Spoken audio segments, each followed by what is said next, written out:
Урматтуу Алмамбет Насырканович, аталган мыйзам долбоору маанилүү. Мен бул жакта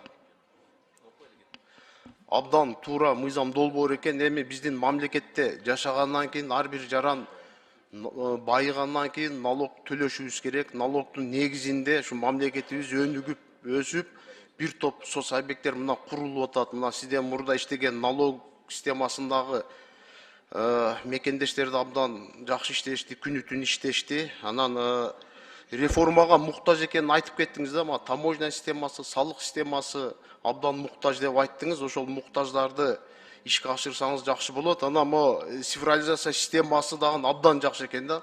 Ушуну дагы эртерээк ишке ашырсаңыздар жакшы болот. Өзүңүз айтып кеттиңиз. Аэропортко барганда, чет өлкөгө чыкканда бир 2-3 миң карызы болсо деле мына билетке күйүп кетип атпайбы? Бул жакшы экен да. Мен аталган мыйзам долбооруну колдоймун. Рахмат. Суроо жок башка.